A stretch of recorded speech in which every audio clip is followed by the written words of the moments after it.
And we are live. What is going on, everybody? Welcome back to another day of SaberSim's DFS office hours. It is Tuesday, October 4th of 2022. No football tonight, sadly, but we do have an 8-game MLB slate. For those of you still in the MLB streets, I wish you luck. The queue of questions is looking pretty light today.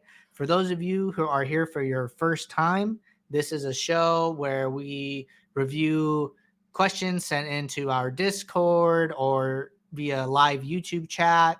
We just talk about how to use the SaberSim app to the best of its ability and just go over any DFS strategy related questions that you guys have.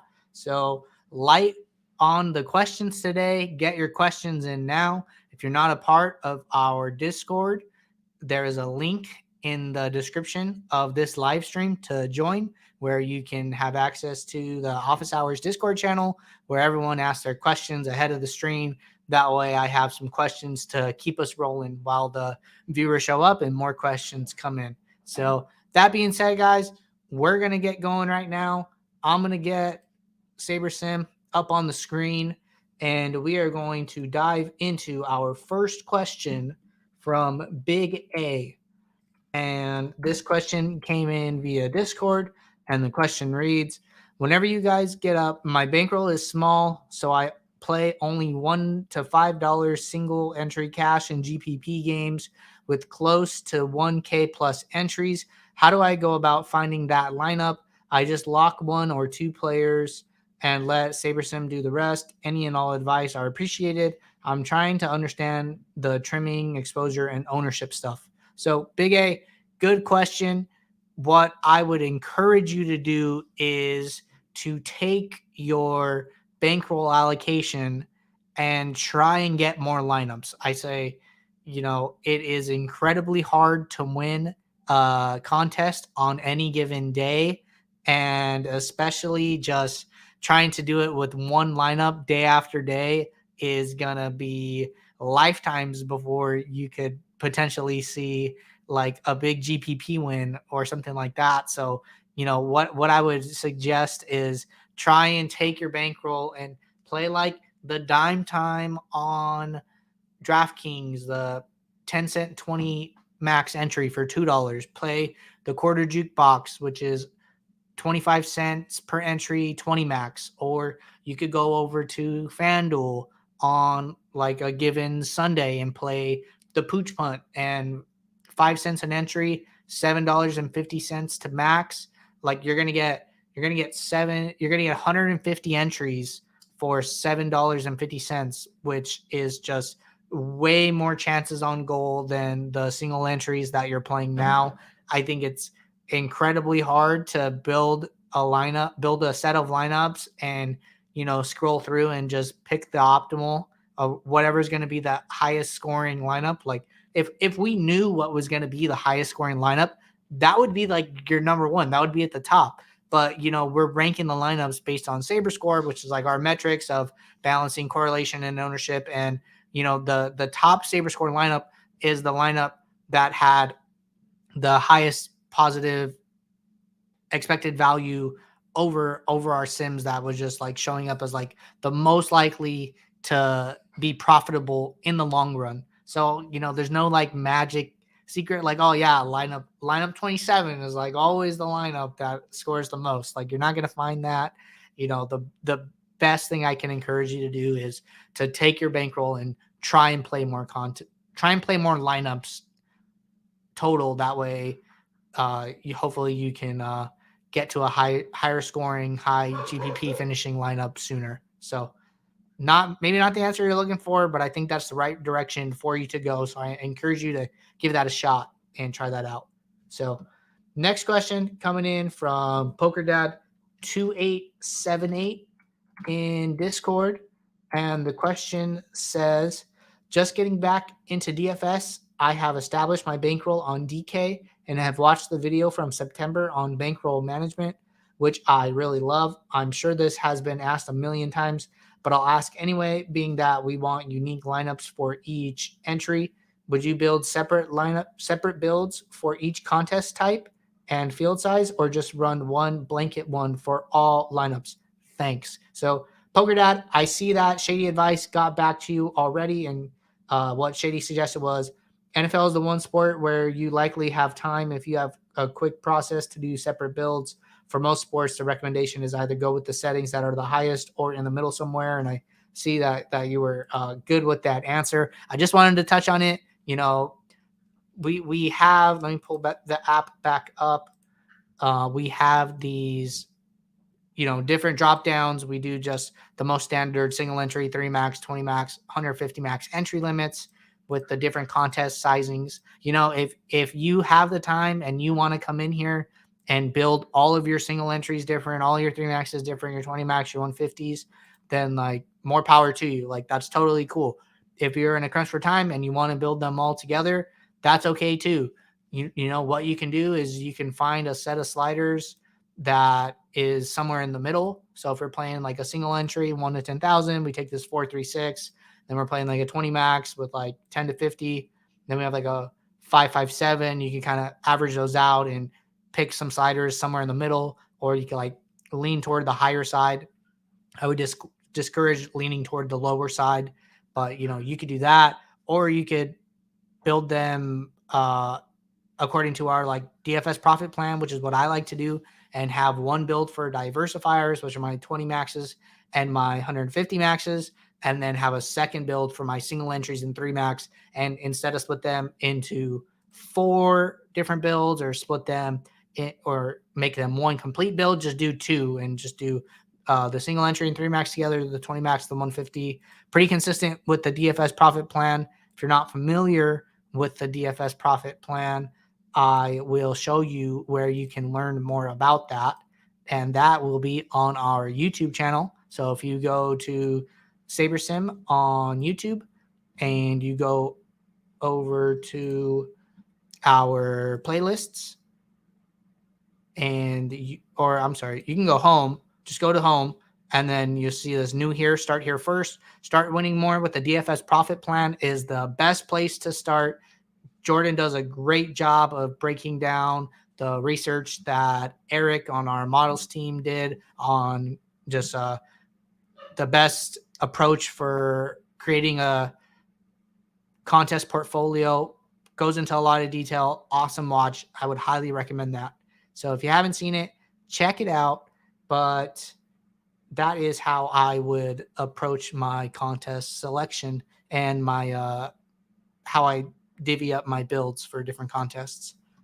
So moving on, next question from Sammy. I see some questions starting to come in YouTube chat. Thank you guys. I was going to run out of things to talk about quickly, so happy to see the questions coming in. We'll make sure we get to everything, but for now we're going to get on to this next question from Sammy in Discord. And the question says, hola Andrew, I've been trying to set a QB +2 pass catchers only /1 run back. Keep getting an error. Can you go over that? Thanks. So Sammy, yep, happy to show you how to set up this build. Let's hover over to NFL and we'll do this on FanDuel, which is totally fine.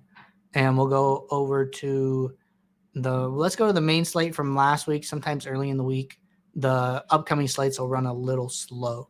So we'll go over to FanDuel main slate from last week, and we will give this a shot. So what I would do is I would go into lineup rules here. I would add a new rule, and I would go to I would do a stacking rule, and then I would say, what do we want? We want a QB +2 with 1 bring back. So I'm assuming that you want like at least this. So we're going to say greater than equal to 1 QB, which only 1 quarterback can be used. And then you say you only want a pass catcher. So then we're going to use this wide receiver /tight end column here. And then we're going to say greater than or equal to 2. And then we're going to do with at least. And then we're going to put 1 player on the opposing team. And the player on the opposing team can only be a pass catcher. So if we set up the build like this, then we save it. I'm going to uncheck these other ones that I was that I have up here. So we're going to do stack 3 players, your QB, 2 pass catchers with 1 on the opposing team. Now, if we run a build, we should have at least this in every single lineup. And we use the at least that way in case we want to do like some mega game stacks that we can get like QB plus 3s plus 4s. So you're not like fully limiting your stacks to only that, but we're creating this as like our new minimum baseline. So I'm only going to run a couple builds here. It's running a little slow, so I'm going to stop it here. But we're going to go into our stack types and see what we're getting. So right off the bat, you'll see that we're getting no less than QB plus 2 with 1 run back. And then we're even getting some QB plus 3s with 1 run back, QB plus 2 with 2, QB plus 3 with 2 run backs. So that's how you set the rule as like a minimum. You can also manage this from the stack types in the home screen is another way. If like you're very opinionated about the different type of stacks you want, you can just uncheck all of them and then come in here and just like only check in the stack types that you're okay with seeing in your lineup. So a couple different ways to manage that. I hope the rule was helpful. Let me know if you need any clarification on the demo that we just did. So, all right. Moving over to YouTube chat, guys. Question here from Dat Boy Steven. And the question is, should I set stacks before I build? So the answer is yes. If you're going to be opinionated about, the type of stacks you want or like the constructions, it's always better to tell SaberSim that up front so it knows going into the build what you're looking for. That way, by the time you get to step 3, the lineups look more like what you want them to look like. And the example that we just did is a perfect example. Sammy only wants to see QB plus 2s with 1 run back minimum. So we tell SaberSim that, and we get more lineups of the type that he wanted to see out of the gate. So I would always suggest putting those opinions in on the home screen. That way SaberSim can know that going into the build and give you more of what you're looking for. So definitely always tell SaberSim up front what you want. All right. Next question from Lartar Magar. And the question is, was runner-up in back-to-back NFL showdowns this past week. Love how much easier SaberSim makes my process. Also, just a question for you. How do you typically approach large MLB slates from a team stack perspective? So, Lartar, happy to hear you're having success with the app. Keep grinding it out and you're going to get that bink. I'm sure of it with the success you're having. So going on to the question, and the question is, how do you typically approach large MLB slates from a team stack perspective? I think it's a good question. So let's hover over to MLB. We'll talk a little bit about the FanDuel main slate coming up tonight. And what we can talk about is just, different type of stacks. I mean, you got to remember, like if you're playing on FanDuel, you're only allowed to stack 4 players from one team as opposed to DraftKings where you're allowed to stack 5 players from one team.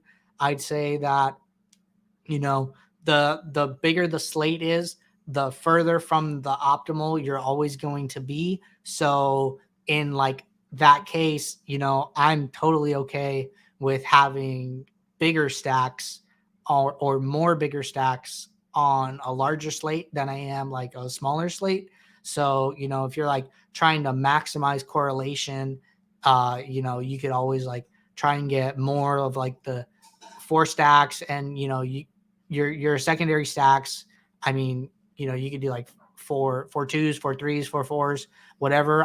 What I personally like to do is I like to run a test build for the contest that I'm playing and kind of see what SaberSim is like telling me about the stack sizes. So, sometimes there will be like a Coors slate where the 2 teams playing in Coors are like far and away the highest team total games. And it's just like loving those constructions, game stacks, whatever it may be. Sometimes you have a slate where there's a lot of really good pitching and there aren't any teams above a 5 team total. And like that happens too. I think that not all slates are the same. Not all small slates are the same. Not all large slates are the same. And like, you really have to kind of take some time when you log on to like see what's going on with the slate. So like, before we even get to like this step, what I would do is I would like look at like who's pitching tonight, and I would look at the team totals. So it's not something we did, but we can go back and do it. So, right off the bat, the Dodgers are the only team that are anywhere near a 5 team total, and no other team is even above 4.5 runs, which is like kind of blowing my mind right now. We see Houston at 4.2. We see the White Sox at 4.1, and that's it. Everyone else is below 4 runs, which is like pretty crazy. So like, let's go see who's pitching tonight. And so I think, what I want to do is kind of see who's pitching by salary. So Justin Verlander's pitching, Carlos Rodon is supposed to pitch, Zach Gallen, Julio Urias, Lauer, Giolito, Ranger Suarez. I mean, we have, 7 pitchers of 16 teams where like their salary is over 9,000, like right off the bat. So doesn't seem like your standard cheap pitcher slate. A lot of good pitching, which is, reflective in the team totals that we're seeing. So like, maybe lower correlated stacks will be more likely to be optimal on a slate like this. Not really sure. So now that we kind of have an idea of what the slate looks like, let's jump into our just default test build, kind of see what SaberSim has given us, what SaberSim likes on this slate. So, I'm going to open this up to like the full pool rather than my 150 and sort by check out the pitchers first, So, I mean, we're getting to a lot of Zach Gallen.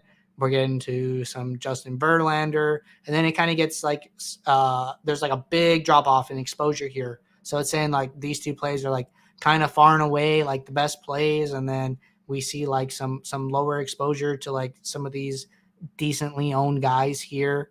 This is like one way that I like to look at it. Sometimes I'll sort by ownership too. So then, I know the question was about like stacks, but I feel like we're just talking about like baseball in general. So let's go over to stacks and see what's going on here. So off the bat, loving the Dodgers, like the Angels, and then we get into like kind of like the second tier of plays here. So, one thing I would like to see is like how much I like to come in here and look at these 2 stacks, 3 stacks, 4 stacks. I think like not all stacks are the same. Like, what if I were to click on this 2 stack and we had like 30% Dodger stacks in the 2 stack and like almost none in the 3-4? I think that is like something that can happen sometimes. And like we're seeing like we have 12% Baltimore in the 2 stack, and we have like 18% Baltimore like total. So like you could look at this and be like, oh wow, like we're getting to a lot of Baltimore, but it's like most of that is coming in the form of 2 stacks. We're not really seeing Baltimore 3 stacks, Baltimore 4 stacks. We're seeing like a lot of these other teams like higher than they are. And we could see like the Dodgers and the Angels are holding up top. So like they're kind of holding that like top tier, but like Minnesota kind of comes like out of nowhere. Like, so like, maybe Minnesota is a better stack than Baltimore is. I'm not sure, but that's like one thing I like to look at. We can come over here, look at our stack types. So, we're getting to a lot of correlated stacks, which, SaberSim is great at understanding correlation and ranges of outcomes and ownership. So, right off the bat, doesn't surprise me that we're getting to a lot of 4-2s, a lot of 4-3s, some 3-2s, and, down the list from there. So I think like even on a slate like this, where some of the team totals are low, SaberSim is still telling us that like it's good to get to a lot of these like highly correlated stacks. I would be interested to see like what DraftKings looks like on a night like tonight, where you can 5 stack. But so I would run a test build, kind of see what SaberSim is saying for any given slate that you're playing, and just kind of take that as like a little bit of like a signal of like what type of correlated stacks and what size are like good for a given slate, because SaberSim understands those things and will give you a lot of those things out of the gate. And then you can draw some conclusions from there. Like maybe you want more 3 stacks, and like that's fine. You can increase your exposure to 3 stacks like as you see fit. But I think just we're doing the entire pool. So we're not going to be able to make those adjustments. But if there's something that like you see in your 150 that is like different, and maybe you want to make an adjustment, like maybe so like SaberSim kind of pushed some of these 4 stacks up in our 150 as opposed to the whole pool of 500, and said, no, let's move away from some of these 3 stacks and get more of like these 4 stacks, which is like totally fine. But like maybe you want some 3 stacks, and you can come in here and adjust your exposures as you see fit. So I think there's like a couple different ways to look at stacks pre-lock. All of these drop downs have value. So, make sure like you're checking them all out. I wouldn't skip any or like really ignore any. I think they all have value, which is why we put them in the app in the first place. So, if it wasn't worth your time to look at, we wouldn't have it there. So that's really all I can say. So check it out. Let me know if you have any more questions. But all right. So jumping back to YouTube chat, the next question I see is from Datboy Steven. And the question says, should I run optimal lineups before I build for MLB? So, Steven, what I would say is like, it's always good to run a test build. What I will say is like, by no means is, a test build like an optimal build. I don't want to get like those two things confused. When we go in and run a test build, the correlation and the ownership fade sliders like are turned on. And, so SaberSim is adjusting the projections for the players from the sims based on these factors to correlate with their teammates, to fade highly own, or to make like ownership adjustments to the projections based on like whether a player is like highly owned or lowly owned. So, these aren't like true optimals, but in baseball, you don't really need true optimals to win. You're better off targeting these things like correlation, which is why the sliders reflect the way they are, because we've back tested the sliders and determined that, these settings are what is most likely to give you a winning GPP lineup. It's not about having the optimal. It's about having a lineup that scores more points than the other lineups in a contest. So just, nomenclature there. I don't want to get it confused between like an optimal lineup and like a test build. So just really quickly like that. Follow up, can you show me how to put stacks 4-3 in 4-4? Yeah, sure. So, if you're really opinionated about the stacks you want to see and you're like, I only want to see 4-3s and 4-4s, you can go in the home screen and go to the stack types. You can uncheck all stacks and only click 4-4s and 4-3s. And these are the only lineups you will see when you build your lineups. So, you could be as opinionated as you want in this part, and just choose stacks as you see fit. So let me know if you have any follow-up there. Question from Michael Wilkerson. Question is, do you use Excel or Google Sheets for MLB? So Michael, to answer the question, like I think you're trying to ask, like, do I take, the player projections and download them and like do things like offline in Excel or Google Sheets? So the answer for me is no. I know there are other people in the SaberSim community and like on the SaberSim team even that like to go into the projections and like either like set like minimax exposures in the projections, or I know they're like community people who like have their own things that they built in Excel or other tools that help them determine like what lineups they want to play. So, if you have it, great. And if you like it, like awesome, more power to you, use it. I don't think it's necessary. I think that SaberSim does a lot of great things with its sims, with its Saber score and grading lineups. I don't think that, you have to use those things. Can you add value by using them? Like definitely, for sure. If you have the right tools and if they're, good and found and, created in like sound data. So if you I know like the Theory of DFS course, the Jordan Cooper's podcast where he interviewed our Jordan Chan, like They have like some of their own Excel tools that they like to use, but I think like sometimes it could be like really like blunt force way of like trying to do things. So I encourage you to like only use them if you find it like really necessary. I don't see any reason like to go outside of the app more days than not. So it's kind of where I fall. All right. Next question from WJ Pittman.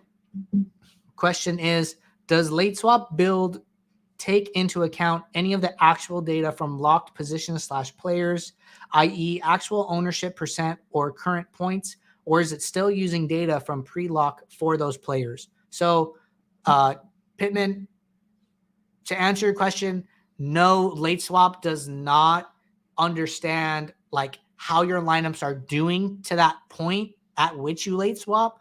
That is something that like we've talked about a lot behind the scenes of building into the app in the future and being able to like see where you are in the standings and to be able to like late swap based on that information. So like if you're doing really good, you can kind of see that in the app, and then maybe like lower down your sliders in your late swap settings. I don't have any lineups, so I can't really display it, but when you late swap, it looks exactly like a normal build. So maybe you're like doing really good in your contest, and the app will like suggest bringing your sliders down and playing more like chalkier plays or highly projected plays. So it doesn't take into any actual data. You know, you can always like check DraftKings on desktop or mobile or whatever site you're playing and kind of see how you're doing. I think it's totally okay to, if you're doing really good and like the slate's like halfway to like 75% through, to like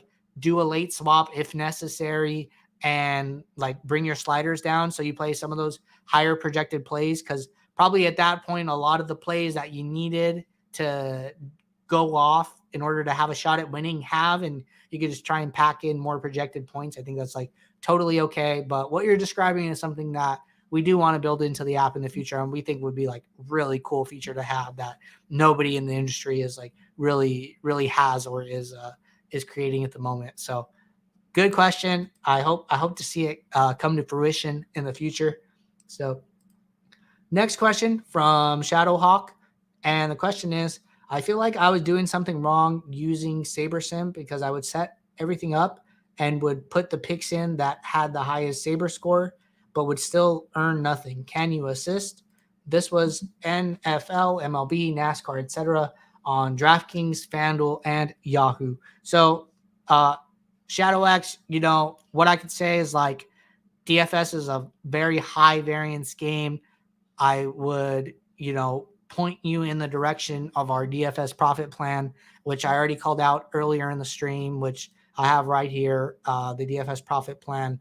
You know, it just really is about creating like a portfolio of contests where some are more variant and some smooth out your variance more, and just trying to create a balance. So like if you're only 150 maxing, like you really need to like win those contests, get like a top 5, get some binks to like make those contests worth your while. But sometimes that takes a long time to do. So then introducing elevators, which are like your single entries, your like smaller field contests where you're more likely to win on a night to night basis, can definitely like smooth out your variance. And then you can get those wins that will like elevate you and give you like those big bankroll boosts. So I think like, I don't know what you were playing before, but you know, having like the right mix of contests can go a long way, and you know, just like keep that bankroll sustained until you get like those big jumps and those big GPP wins. So check out the Profit Plan. I can tell you like personally, you know, I really love it, and I have less of those longer losing streaks, mixing in the right amount of elevator contests. So I would check it out. I would really try and implement it. I think it makes a big difference in your night to night, week to week, month to month swings. So check it out. Compliment from Lartar. Great podcast, by the way. Great podcast episode, by the way. Thank you, Lartar. You know, the team works hard to put out good content. You know, we do the office hours every day. We have the Behind the Sims episode series. Hopefully going to be coming out with another episode this week. So be on the lookout for that. A lot of sharp people on the team, and it's nice to hear everybody's voice sometimes. So keep your eye out. So, next question: How do I find out what good teams to stack? What if I get Philly 30% when they're only projected for 3 runs? So, Steven, I could say like it's totally okay for a team to be projected for 3 runs, especially like when all of these other teams are projected for 3 runs. And it goes beyond that. It's like, what is the ownership of these Philadelphia players? I mean, you can see like other than Bryce Harper, nobody's above 5%. So it's like, yeah, we could just go and hammer the Dodgers, but like, look at this ownership. I mean, we're seeing like 2 players above 20%, couple players hovering around like 15. Like as a stack, they're going to be like the highest owned stack. So, what happens like when the Dodgers go off? You're competing with the other 25% of lineups in the contest that probably stacked the Dodgers too. And you might have like more raw fantasy points. Great. But what happens like the percentage of time where like the Dodgers bust and they don't do well. And, maybe like the Phillies only need, 5 runs, 6 runs to be optimal at their ownership and their price range. I mean, like I could see like, wow, 8 out of the 9 players are priced under 2,500 salary. Like that's pretty crazy. So that's like really surprising. But I guess like I haven't been keeping up with baseball too much. I don't see, JT Realmuto. I don't see some of their other big hitters. I don't see Kyle Schwarber here. So like maybe that's why it's like a salary relief play to go along with the other players in your lineups. It's like maybe you have like some Dodgers and Phillies stack and like that just works out the best. SaberSim thinks that's the best combination of ownership, projected points, and being able to correlate within a lineup. So I can't really tell you exactly why you're getting 30% Phillies. I'll tell you that, if that exposure amount makes you uncomfortable, it's totally okay to like dial that down. I wouldn't completely disregard what SaberSim is telling you at any point, but that's how I would try and approach it, try and think about it. So let me know if you have any more follow-up. Next question from Darren. And the question is, how do you put the percent you want to see a player in the builds? And does the sum percent of all players at that position need to be 100? Just started my free trial for NFL. So Darren, welcome. Happy you're here. Happy you're tuning into the office hours and getting your questions in. I'm happy to adjust a follow-up to that question. And how do I put a rule to rule out players I don't want to see in my pool / builds? So, okay. So if you run a lineup, so let's go to NFL. We'll go back to the main slate from last week, and we will talk about NFL a little bit since that's what you called out. And so if you go into a build and you want to see the sum ownership, you can do that. And I'll show you exactly where that is. So this own percent. So these are your lineups over here on the right-hand side. If you go over here, this own percent is the sum ownership of all the lineups. And you can scroll and you can see that for as many builds as you like. If you are opinionated about the min and max sum ownership you want to see, you could set that. If you hit the little plus icon, go to make your builds. We'll see min own and max own. So this is the sum ownership. So you can, put, I don't want anything below 50 and I don't want anything above 200. So these are zeroed out by default because SaberSim handles ownership a little bit differently with SaberScore, which is like our algorithmic metric to ranking lineups basically. And like if we like hover over SaberScore, this little pop-up will come up saying SaberScore is our way of quantifying the impact of upside, correlation, and ownership on the strength of a lineup. The higher the SaberScore, the higher the upside potential for DFS tournaments. So that's exactly what I was trying to say.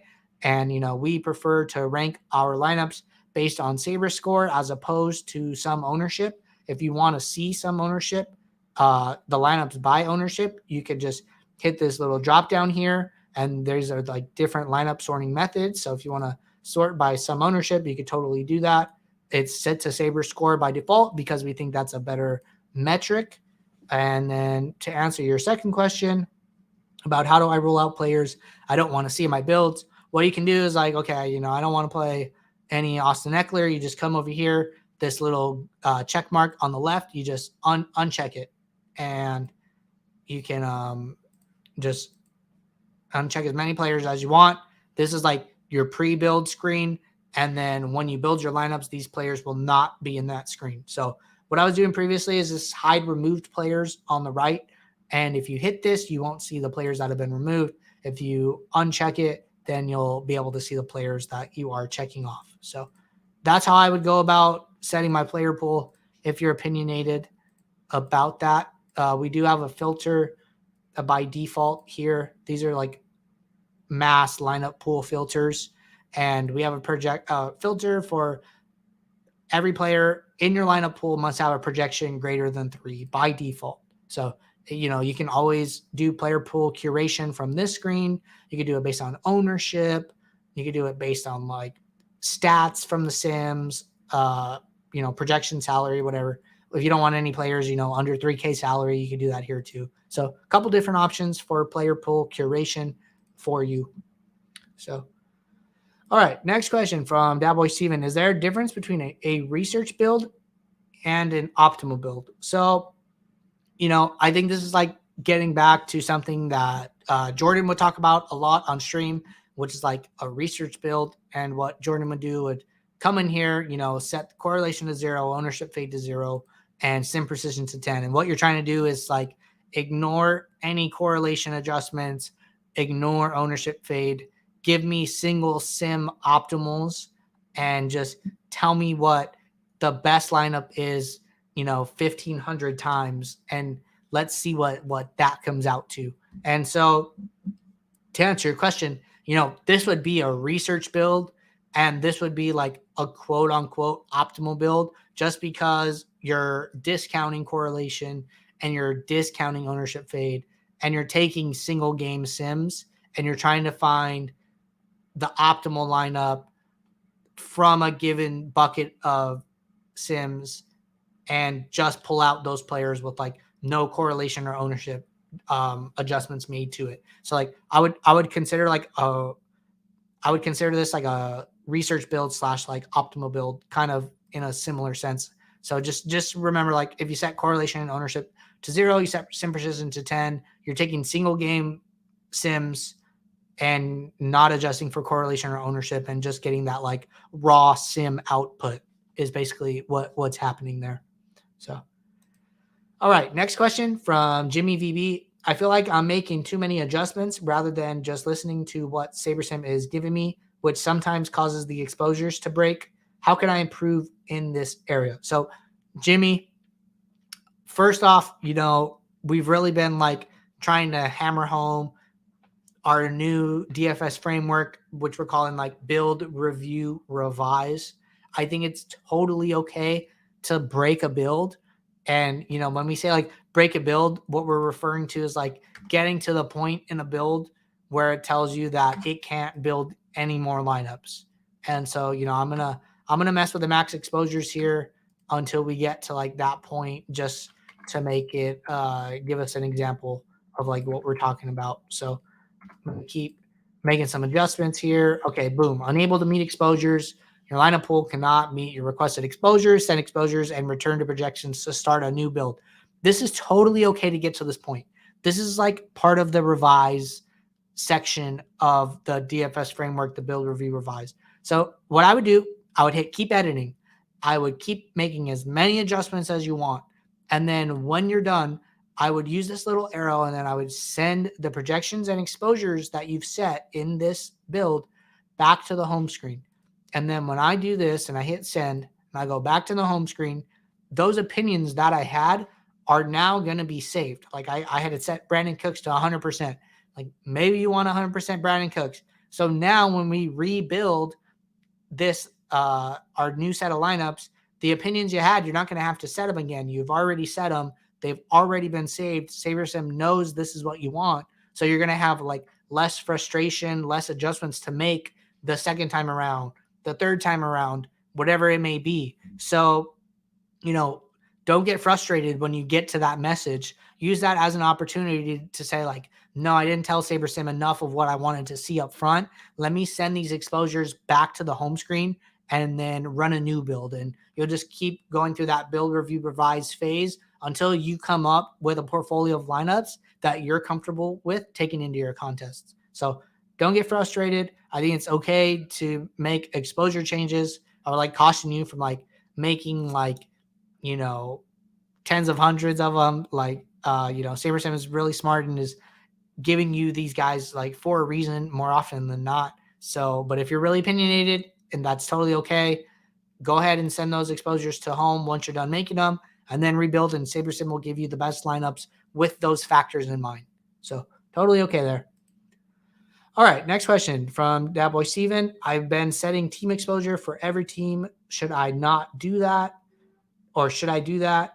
And then second question was that build I was doing to find out team stacks. So if you're like particularly interested in stacks, you could always set like a stacking rule, and you would go into the lineup rules and you would say, stack at least, this is NFL, but if I was playing baseball, I would just, stack at least 4. And you could use that as like a research method just to see what teams are coming up when you force a 4 stack into your builds. So like that could be like a point of research for you. I don't think it's necessary to set team exposures for every team. I think that, maybe that is something you need to do with a traditional optimizer, but I don't think that's something you need to do with SaberSim. I would just run a build out of the gate, see what's happening, and then like revise / like adjust from there. I don't think you need to like come in here and like do it right out of the gate. I think it's good to like see what the sim outputs are giving you, and where the sim thinks like where the builder thinks that like you should kind of build your lineups towards one way or another in a slate. I don't think it's necessary to like adjust it for every single team. So try and just gotta trust the sim a little bit and kind of take what it like, see what it's giving you. You don't have to take it, but I encourage you to like make adjustments as you see fit. But I would say like adjusting every single team exposure sounds like a little excessive. So maybe try and dial that back a little bit. So, all right. Follow-up question from Sammy in Discord, going back to the question he had earlier about the stack types for NFL. And the question is, follow-up question, if I like a specific but want a set amount per se, like 25%, do you min or max that number? Thanks. So if you're like talking about like you want a certain number of stack types, what I would do is I would go into stack types, and let's say, I want like at least 25% QB plus 2s with 1 run back. I would go in here, I would go into my min exposures, and I would set that to 25. That way I know like, okay, not every single lineup is going to be a QB plus 2 with a 1 bring back, but I kind of want to favor these stacks. So I'm just going to tell the builder, give me at least 25% out of the gate, and then I can adjust from there. I think that's like a better approach as opposed to setting a rule saying like must always have this stack or at least this stack. I think like nudging the builder in a direction rather than doing like hard and fast rules or like being very blunt is like a much better approach. So like where your head's at on that one. I think setting the min exposure is probably a good start. So, all right, guys, I have a couple questions that I got to get to that came in through support. One of these questions came in yesterday and I missed it. So apologies about that. But the question is referring to setting or adjusting team totals. So let me get this question over here, and then we will get back to any follow-up questions that come in. So the question is, do you have any recommendations on other than just do you have any recommendations on it other than just looking at the builds that would follow that game script? If I adjust the score down, say down by 3 points per team, does that automatically then defer to sims from lower scoring games? Just trying to see the most automated way to get there, knowing there will be some nuance in running through the lineups once the builds are done. So looks like I missed a little bit of this question, but they were referring to adjusting team totals for the showdown slate last night. So if we hover over to the showdown slate for yesterday, I'm going to use DraftKings for this example. But the question is really about, how does adjusting team totals affect the sim outputs that I get? And I think that's a great question, especially for showdown. So, if I were to come in here and set the Rams to a point total of 16, that would be like approximately 5 points down.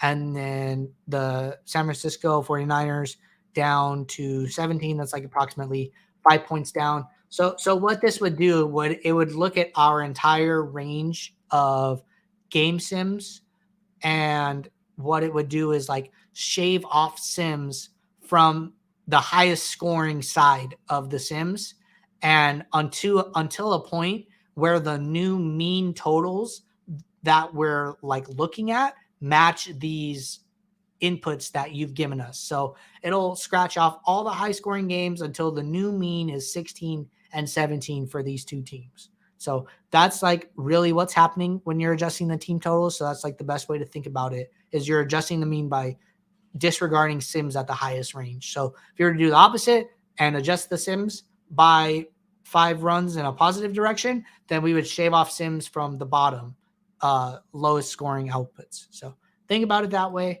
And I think it's a good way to think about it. Sorry I missed it yesterday. Have one more question that came in from support. And this question is, what are some reasons for making adjustments to a player's projection? Thoughts on me lowering Cup's projection by 7 points last night? So, I'd say that this is a hard one. I think 7 points is a big adjustment. Especially looking at like Cup's flex projection of 22. So you essentially like adjusted his projection by like 30%, which is a lot. I mean, I spent some time with the models team, and I know like a lot goes in to the projections that we push out. So adjusting it by 30%, unless you had like a really good reason for doing that, I think it's like a little crazy. Maybe I think that, SaberSim model and the builder can't capture everything. Maybe Cooper Kupp is like nursing an injury, and there's a quote that like, we're going to be a little more careful with Cooper Kupp and use him in, red zone or like high leverage situations, a lot of third downs, and he's not going to play some of those like early snaps. I think things like that, the sim can't always quantify. So like if you saw something like that, I think it's totally okay to make an adjustment. I mean, I'll be honest about something I did yesterday. There was like a coach's quote about Malcolm Brown playing more tonight. Like Malcolm Brown came up from the practice squad, and, Sean McVay said something along the lines of, we're going to get him involved right away. And I made a slight adjustment to Malcolm Brown's projection, and he didn't do anything. He got goose egg, big 0 points, but he did have like a couple of goal line snaps. And in a showdown, I think like those are the outcomes you're hoping for, is like Malcolm Brown comes in and runs a 1-yard touchdown. And, that's an outcome I was rooting for. Was I wrong? Yeah, but I thought I had some merit for that adjustment based on things I had seen outside of SaberSim and things that are hard to quantify. So if you can find those things, I think it's totally okay to put it into the projection and adjust the projection like as you see fit. I just think it's like really hard to like say what that number should be. So that's why it's better for you to make it rather than for the SaberSim models team to try and come up with a number that makes sense. So that's how I feel about adjusting projections. Getting back to YouTube chat, I think there were a couple follow-ups here. One of them was from Jimmy VB. Follow-up is, I'm sorry.